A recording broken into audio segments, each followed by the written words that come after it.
Hello, everyone, and welcome to the Panoramix Spotlight Series. My name is Tim Welsh from Nexus Strategy. I'll be your host today. And joining me are three special guests, Chris Hastings, CEO of Panoramix. We also have with us Rebecca Kennedy and Scott Arnold from ImpactFolio. So welcome, everyone, to the program. Why don't we start off with some introductions? Rebecca and Scott, why don't you take a turn, tell us a little about your firm, sort of your career trajectory, how you got here, and what you guys focus on working with clients. And we'll start with you, Rebecca. Okay. Well, as Tim said, I'm Rebecca Kennedy. I've been in the financial services industry for about a little over 20 years, we'll say.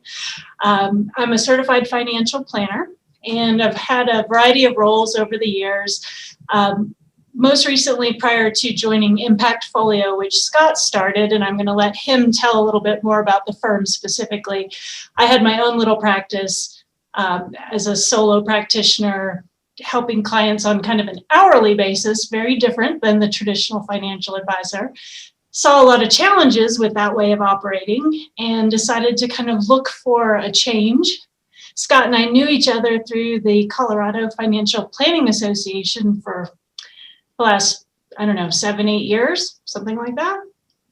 And we just started talking. Our third partner, Julie, who's not on this webinar, had sort of the same situation. She was looking for a change in her own firm, and the three of us decided that we had some, commonalities and good energy, and so decided to join forces in Scott's existing firm, ImpactFolio, in March of 2019, so almost 2 years ago.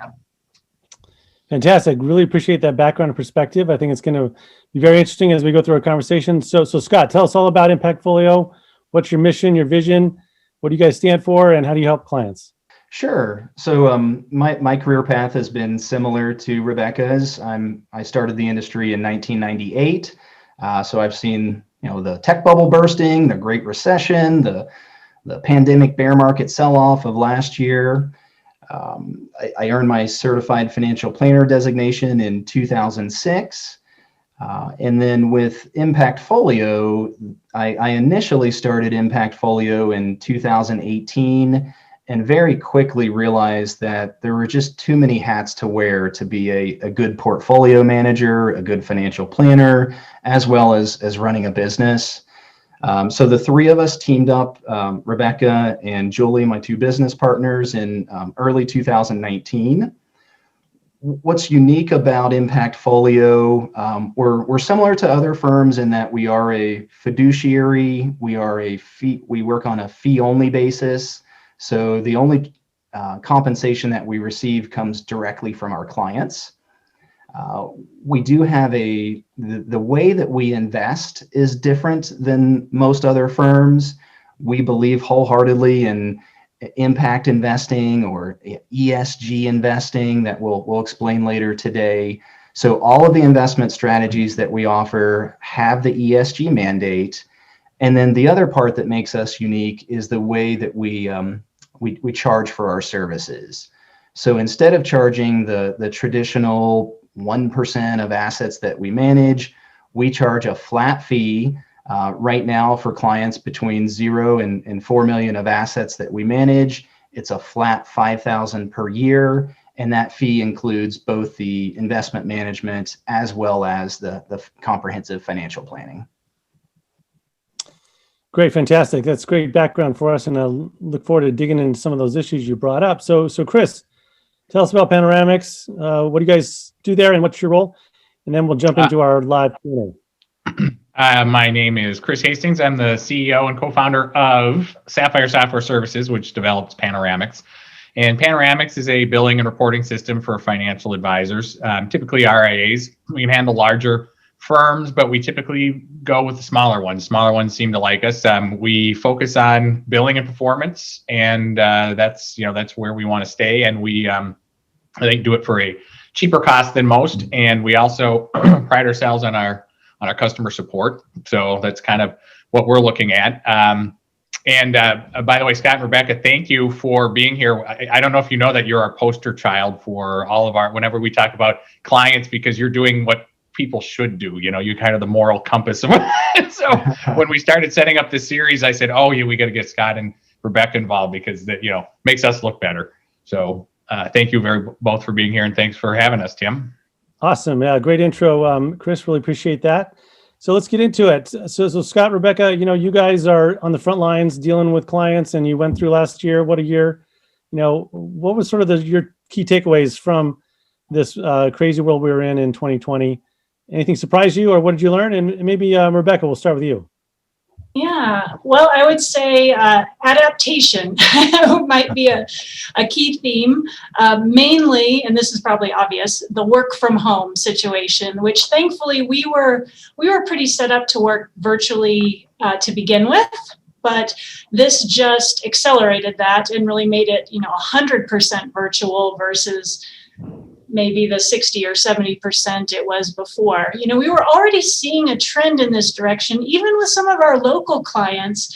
As Denver grows, traffic gets much worse. And we even have folks that are local that would rather just meet virtually, but obviously the pandemic forced everyone to do so. So I'd say, adapting technology and embracing it and getting up to speed on the virtual environment was key. And I think most people did that. So we're lucky to live in a day and age and time where it's doable. And most people are kind of already there or, had a foot in that to begin with. Yeah, I think we can all say the internet definitely held together during this interesting times. So Scott, from the client point of view, anything interesting or their sort of conversations changed because of what we went through, or what's your take? Yeah, I do think last year with the pandemic and the social unrest that we saw, whether it was the Black Lives Matter movement or some of the various political protests, the pandemic really acted as a spotlight to shine on these inequalities that are part of our society. So how that kind of interacts with our portfolios and trends going forward, we are seeing more energy and very likely to see more regulations roll out going forward, mostly around increased disclosures, which we think is a great thing. The more transparent a company can be, the more information that investors have about that company, it really allows us to determine, are they the type of company that we want in our portfolio that aligns with our clients' values. That's great. So Chris, you support hundreds of advisors. What bubbled up for you? What's your takeaway from last year? Well, one surprise I had, Rebecca talked about adaptability. I was surprised, in my opinion, at how quickly advisors did adapt. We used to, and we've always been a virtual company as well. So for us, that wasn't that much of an adaptation. We kind of were always that way.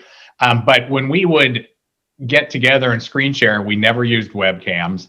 And sometimes we'd spend 15 minutes trying to get someone to share their screen. No, click that button. No, go over and do that. But I think that everybody's kind of got into that. And the video conferencing world that we live in, I think, is kind of the silver lining of what happened during the COVID. I think that we're closer with our clients than we ever would have been, because we weren't going to go live and, do support, for example, or answer questions with them anyhow. So now I think we actually get a better experience. Granted, we get to see everybody in all their COVID glory. So sometimes it's not necessarily always a positive thing. But I think that has actually made our support better and easier. And I get a kick out of that now is that I always have my camera on. I don't know why I wouldn't. And I'm sometimes going, hey, what?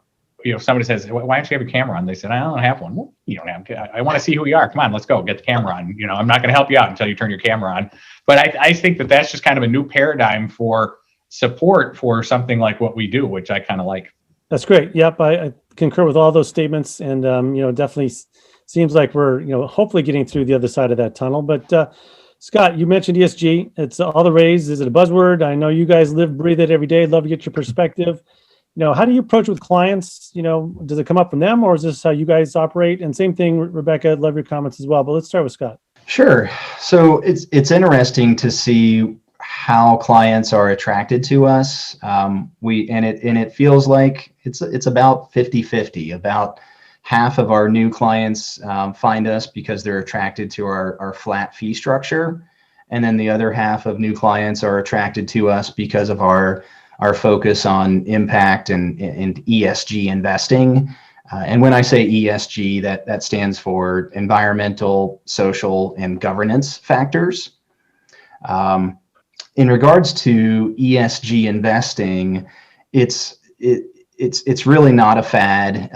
This type of, or this way of investing has been around for quite some time, but it really seems like in the last 5 years, there's been an explosion in demand for this type of investing. And there's many reasons to explain it. One could be demographics. You've got the millennial generation that are much more socially conscious and want to align most aspects of their life with their values, and aligning their investment portfolio with their values makes a lot of sense. But it's not just millennials, it's Gen X, it's baby boomers as well. We have clients all across the spectrum. If you were to look at professionally managed assets in the United States, 1 in every $3 is now managed with utilizing ESG factors. And that trend is going to continue to grow. So we may get to a point in the future where it's not even called ESG, it's just the way that you, additional factors that you use to analyze a company, and probably should be part of your fiduciary duty. Yep, completely agree with that. So Rebecca, what's your philosophy? What's your approach? How do you engage with clients on this topic? Yeah, it's interesting because I think a lot of people, one of my personal hangups with it, as recently as a few years ago, was the imperfection of it. It felt to me like there was no way to do it perfectly. And Scott helped me really see this differently. Scott, what is your favorite phrase? Yeah, I'm sure I probably stole this from someone along the way, but don't let perfect get in the way of doing good. Yes. I've heard that as perfect kills good or great, but yeah, absolutely. What a great phrase. Yeah. So because I knew that this was an imperfect science, I tell people all the time, companies aren't necessarily angels or devils. They're somewhere in between. And it's really trying, and the technology has really advanced, because I remember taking a look at this way of investing, in about the mid 2000s. And it was newer then, and the fees were higher. There was less transparency. There was less push than what we're seeing now. Now there's this big movement and a lot of push, and that's helped the industry evolve over the last several years. And there's more data available now to show that you're not giving up financial returns to invest this way. So showing clients the data, telling them about the evolution, and helping them see that, we're just trying to move the needle incrementally, and it's going to continue to improve and get better, I think helps a lot of people get over the hump to embrace ESG investing. Yep. Sounds very familiar. I think those themes are resonating. Chris, from your seat, again, hundreds of advisors you guys work with. What are you saying? What's sort of the approach when you talk to your clients? In the free market society we live in, everyone's told that a business is supposed to maximize profit. And as a small business owner, I can say definitively that I need to not have a negative profit. Maximizing, I don't know, but negative certainly is right out. I don't think it'll be wrong very long. But I think it's nice to see companies like ImpactFolio as well as Panoramix jointly, that we're not trying to, I don't think we're trying to maximize profit. We certainly want it. But, we have other things that are kind of priorities, and I like to see that.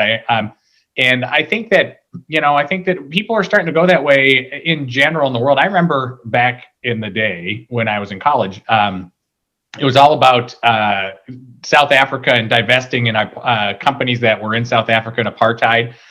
When I was on campus, everyone's like, "Oh, divest now." But so I don't know that it's necessarily a new concept. It's just that I think that people then were considered whack jobs.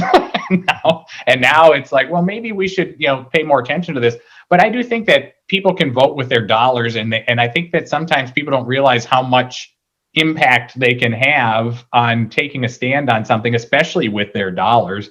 But we are seeing, I think, just from some of our advisors, we're in the financial world, but I see more people not chasing the big profits so much as doing what they feel they can do best. And actually, I know we're going to get to this in a minute, I see it more in fees. And so how fees are being charged, not as much on the ESG stuff, but just, kind of the philosophy of I'm not here to take as much money as I can from people seems to be more of a common theme from what I can tell. Yeah. So let's get into it. Scott, Rebecca, love the approach, very innovative and sort of, turning the industry on its head and what's traditional, what makes sense. How did you come to this realization? How do you balance out the P&Ls? I think, Rebecca, you mentioned that hourly doesn't work. So maybe we'll start with you, Scott.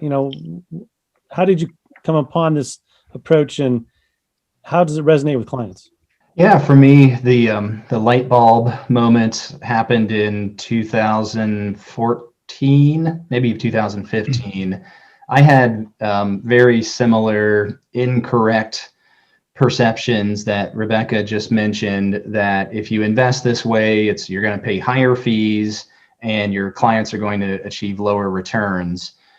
So I just happened to meet a local professor, Professor Stephanie Gripney, a very inspirational woman. She started what's called the Impact Finance Center, and I attended one of her presentations, and she really helped me to see the light, and that really sparked that interest that if I can achieve the same financial returns for my clients but get significantly higher environmental social returns. I'm a father with children. I want to leave the planet in a better condition than I don't want to leave the planet in a worse condition, but ideally even in a better condition. So that would really spark the interest in maybe 2015, and it just took me a couple years to get to the point to where I could launch ImpactFolio in 2018. I wasn't sure if there was going to be demand, if I would have any clients at all, but very quickly realized there is a lot of demand for this type of investing. If we even just look at, for example, last year during the pandemic, our firm doubled in size. We had about 40 million in assets under management at the end of 2019, and now we manage about 85 million in assets. So to me, it's the right way to invest, morally, ethically, and aligning our clients' values with their portfolio is important to our clients. Yeah, so let's talk about that, Rebecca. You said you start out in a different model, but now you're part of this one. What was sort of the transition like? How do you talk to clients about your flat fees? Love to hear more about that. Yeah, so Scott and Julie and I all came from the traditional 1% assets under advisement, assets under management world. So traditional advisors charging a 1% fee on the value of the assets that they're managing for their clients. And what we experienced over the years, it's really two things. One is that, the client that has $500,000, the client that has $1 million, $2 million, they're not that different. It doesn't require substantially different amounts of work to work with those different asset levels. So why should the client with 2 million be paying twice as much as the client with 1 or $500,000? So we saw the inequity there. And then the other thing we saw was the drag on performance. When you have a 1% fee, and let's say you're aiming for a 6-7% return, but you have that fee that's going to drag that down, so you're netting more like 5 to 6, that can have a substantial effect on the client's financial projections and their financial plan. So and I think the industry in general is trending in that way, as Chris referred to. There's been a focus on fees, and I don't really see that going away anytime soon. So that's sort of what led us to re-examine this. And we're not the first people to do the flat retainer fee, and I sure hope we're not the last. I hope it continues to trend in this way, because we feel it's just a much more equitable way to work with clients, and it really does resonate with them. I mean, so many clients say to us, like, yeah, that's why we found you. Or maybe they like the ESG, but this is, a cherry on top, because a lot of them had the same questions that we did as to, why should we pay that 1%? What does that really equate to?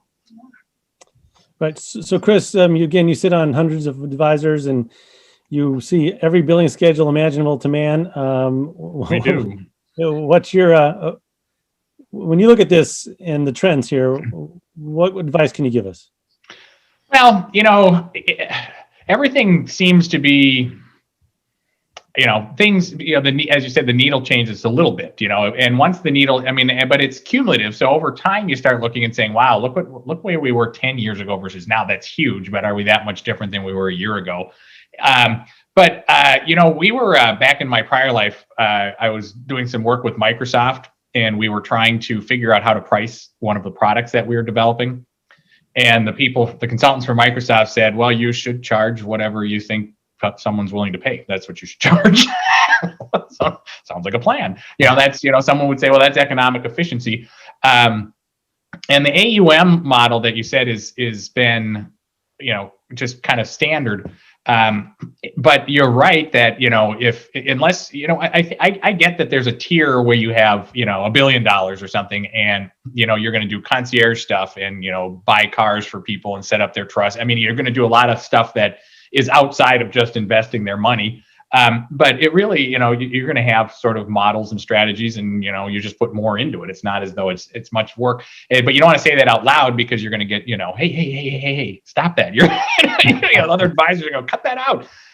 But we always say, keep it simple. Whatever you do, just keep it simple. And whenever you try to complicate your billing, you're going to get bit by doing that. And you guys keep it simple. It's very straightforward.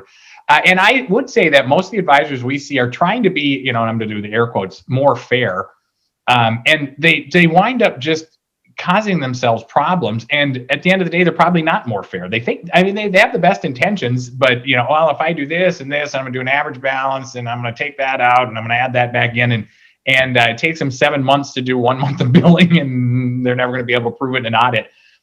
So I love the fact that, your billing, it's just, here's what we're going to bill. There's really not, there's a little bit of making sure it gets allocated to the accounts if they have multiple accounts, right? So there's a little complexity there, but it's conceptually extremely simple and very fair. And I think that that's the way we need to go. And I think that, I think we've seen a lot with technology. Even the Schwab commercials, like from 2 years ago, wasn't it Schwab that had the commercials, the kid asking his dad why he's paying 1%, I think that the millennials are the age of technology, and they're coming forward going, what exactly are you doing for that 1% that I can't do by myself?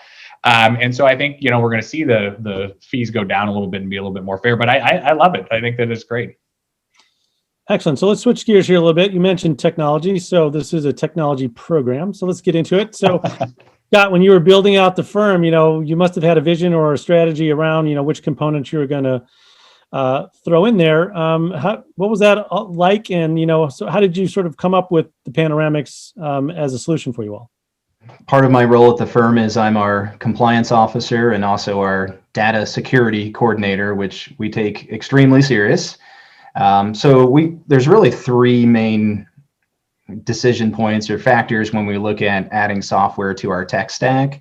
We look at the first item is what level of security do they have in place? Because managing a client's finances, we obtain a lot of personal information that we want to protect.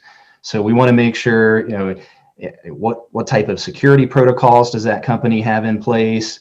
Do they have multi-factor authentication?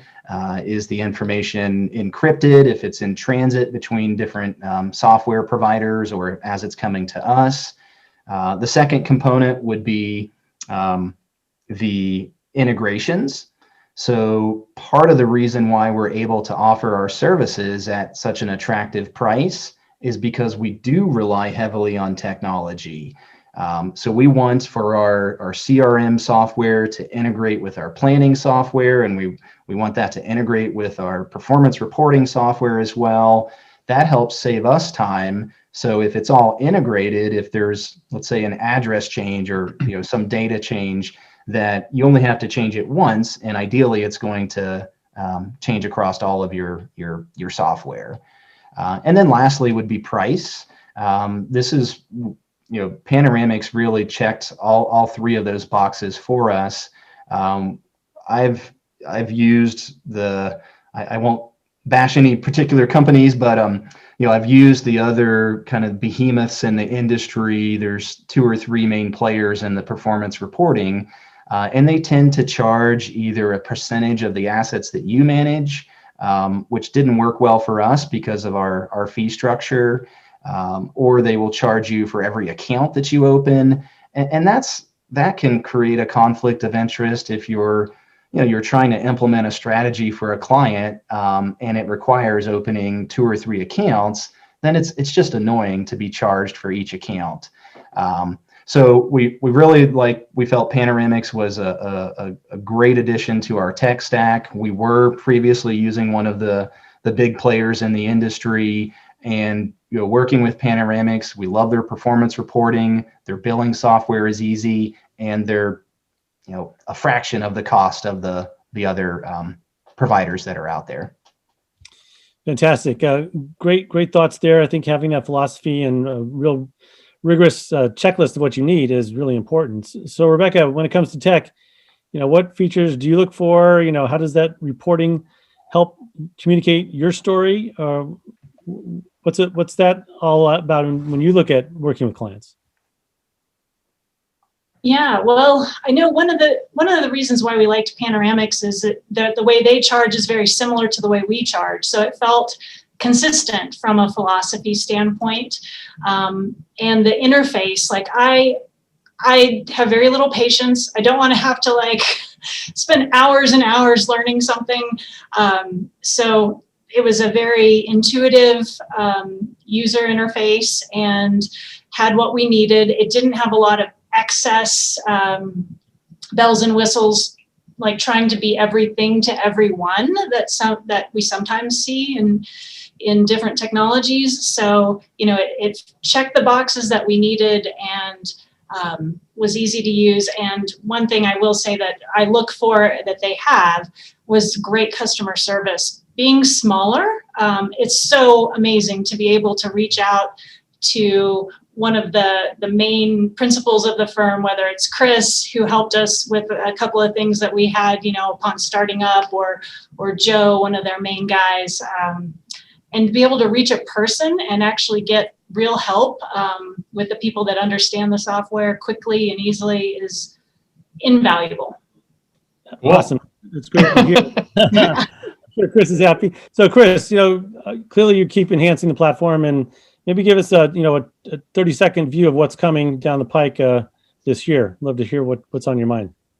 Well, we're always enhancing we have 2 views into the system. We have a Windows desktop that allows you to do some of the batch processing, and then we have a browser UI that does most of what we have, and we need to enhance the browser UI. I mean, that's we added billing to that in the 4th quarter of last year, so that you can actually run your billing now from the browser. You don't have to have the desktop, but so we're improving that. We are I don't want to give away too much because we're going to be doing some announcements coming up, but we are doing some tighter integrations with financial planning software, so you can actually see goal tracking as part of the Panoramix screen rather than going out and coming back in. We're working on a little bit, I don't want to call it true rebalancing because it isn't, but we're working on the ability for you to create trade files where you can actually say, hey, I'm drifting from what I want to be, for this. We're not going to do a lot of text harvesting or anything like that, but at least give you the ability to see who's drifting from known strategies and then actually create sort of trade files from that. Our Schwab integration is, we're getting prepared for the move somewhere between next week and never. I don't know, from the TD thing, but so that that's what we're kind of working on. And then we have an enhancement list that has about 75 things on it at any given time that come directly from advisors. So we just kind of knock those out. Yeah, that's great. I love that. Sometime from next week and never. Yeah. Let's expand on that. Any day now. Yeah, let's go big picture. I've got one more question for you guys, and then maybe some call to action on what our viewers could do next. But Rebecca, 1 year from now, are we back in the office? Are we still video chatting? Are advisors changing their workflows? Clients doing different things? What's your sort of take on 1 year from now in 2022? Oh, that's a great question. I do think we'll be somewhat back in the office. I think this has started a trend, though, in terms of the work from home, meet from home, or meet remotely. Because I think more and more people are they've gotten used to this, right? And traffic's not necessarily getting any better, at least in the Denver metro area. So I think we'll see that. So some in-person meetings, but not as many as before COVID. And yeah, I hope we'll see more ESG. I know Scott will probably touch on that when you ask him. And I also hope that we'll see more advisors going sort of this flat fee or retainer route. I've definitely seen a lot of younger, newer advisors wanting to pursue that, and also pursue being fee-only financial planners like we are. So as Scott mentioned earlier, not selling anything, so we don't have that conflict of interest. So I think there's that push in the industry as well that's just going to continue to gain momentum.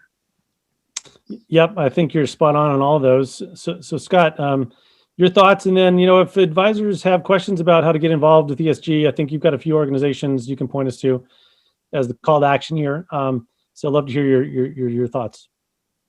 Yeah, I'm excited to see one of the challenges, and it's getting better, and I'm really looking forward to see what this looks like a year from now, is the reporting capabilities around ESG factors in a portfolio.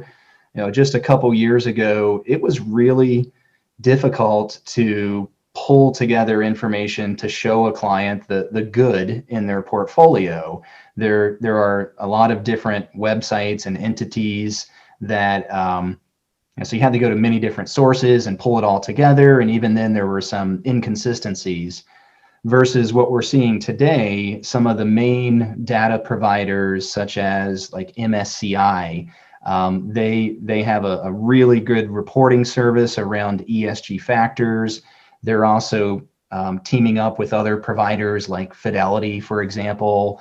So it's really neat to see today we can actually input a client's portfolio, even if, let's say, it's a prospect and they're using traditional investments. We can input their current investments and compare it with our investment portfolio and actually show a client different ESG data points, such as, is your current portfolio promoting gender equality versus an ImpactFolio portfolio? What's the carbon footprint of your portfolio as well? So excited on that front. I would say that the challenge that we continue to see is more on the social aspect, or the S in the ESG. So last year I mentioned there's a lot of energy and focus around gender equality, racial equality in the workplace, and those data points are still difficult to obtain. So I'm looking forward to more disclosures from companies. So data providing companies like MSCI are able to help us create reports to show clients what's actually in their portfolio. Great. So Chris, bring us home. What are your thoughts? Well, I think that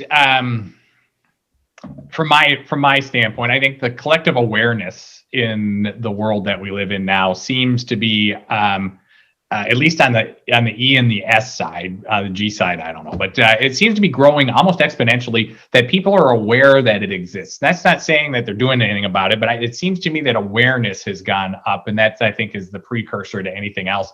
I think you're exactly right, Scott. I've been interested to see what whether the custodians are going to start, standardizing asset classes or attributes for investments that follow several of the impact things that you're looking for, or if there's going to be, I mean, you're talking about MSCI, but that data is not overly available. So I'm hoping that either somebody comes in with an organization that is going to handle this, that we can integrate with. And if they are doing that, you would assume that they wouldn't charge you $1 million to integrate with them, because their philosophy should be good. But I think that we'll see something there, because I don't think we've seen anything standardized yet. And I'd like to see that, because that would be a great thing to add into any of the reporting systems that we have, is, a scorecard on how that's going.